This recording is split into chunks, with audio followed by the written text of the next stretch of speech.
ஓம் நம சிவாய போற்றி. என் அன்பு குழந்தையே, யாரும் நம்மை கவனிக்கவில்லையே என்று கவலை கொள்ளாதே. உன்னை படைத்த இறைவன் நான் உன்னை நொடி தவறாமல் கவனித்து கொண்டுதான் இருக்கின்றேன். நீ என்னென்ன சிந்தனை செய்கின்றாய், என்னென்ன விஷயங்களுக்காக வருத்தப்படுகின்றாய், எந்தெந்த விஷயங்களை பார்த்து சந்தோஷப்படுகின்றாய் என்று அனைத்தையும் நொடி தவறாமல் பார்த்து கொண்டிருக்கின்றேன். நீ சந்தோஷப்படக்கூடிய விஷயங்களை தான் நான் உனக்கு தரவும் செய்கின்றேன். நீ எதை பார்த்து கஷ்டப்படுகின்றாயோ அதை உன்னிடமிருந்து விலக்கியும் வைக்கின்றேன். நீ பிறருடைய துன்பங்களை பார்த்து சில சமயம் மகிழ்கின்றாய் அல்லவா? அப்படிப்பட்ட நிலை உனக்கு வரக்கூடாது என் குழந்தையே. பிறருடைய துன்பத்தை பார்த்து நீ மகிழ்ந்தால் உனக்கான மகிழ்ச்சி அதில் தான் இருக்கின்றது என்பதை உணர்ந்து இறைவன் அதையும் தரத்தான் செய்கின்றான். பிறருடைய இன்பத்தில் நீ சிறிது மன வருத்தமும் படுகின்றாய், பொறாமையும் கொள்கின்றாய். என் அன்பு குழந்தையே, எப்பொழுது மனம் முழுவதும் நல்ல எண்ணங்களாலும் நல்ல சிந்தனைகளாலும் நிரப்பப்படும் பொழுது அப்பொழுதுதான் இறைவனுடைய அருளும் பரிபூரணமாக கிடைக்கும். இறைவனிடமிருந்து வரக்கூடிய அருள் பரிபூரணமாக உனக்கு எந்த ஒரு தங்கு தடையும் இல்லாமல் கிடைக்கும்.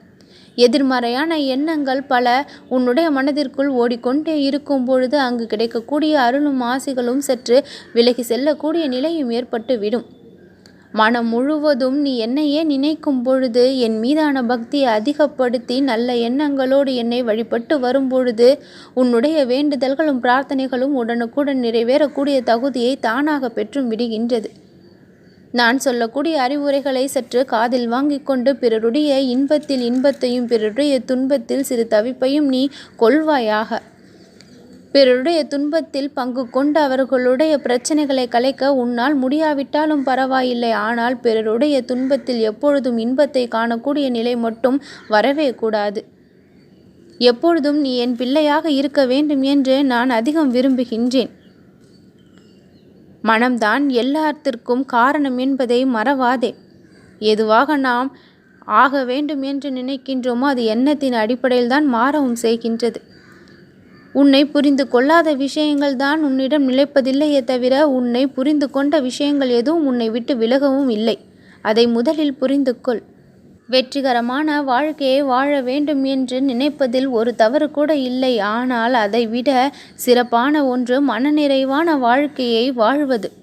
அது வெற்றிகரமான வாழ்க்கையை வாழ்வதை விட மிக சிறப்பிலும் சிறப்பானது. ஏனென்றால் எல்லா வெற்றிகளும் கிடைத்தால் கூட மன நிம்மதி இல்லாமல் வாழ்ந்து கொண்டு இருப்பவர்கள் ஏராளம். மன நிம்மதியும் அமைதியும் எந்த விஷயத்தில் கிடைக்கின்றதோ அந்த விஷயம்தான் உன்னுடைய வாழ்விற்கான உண்மையான மகிழ்ச்சி. மன நிறைவு என்பது உன்னால் தான் முடிவு செய்யப்படுகின்றது. வருவதை மனநிறைவோடு ஏற்றுக்கொள். திருப்தியாக உன்னுடைய வாழ்க்கையை வாழ கற்றுக்கொள். உன் வாழ்விற்கு தேவையான எல்லா செல்வத்தையும் வளத்தையும் உன்னுடைய எண்ணத்தின்படி நான் உனக்கு கொடுத்து கொண்டே இருப்பேன். நம்பிக்கையோடு இரு என் குழந்தையே, நல்லதே நடக்கும்.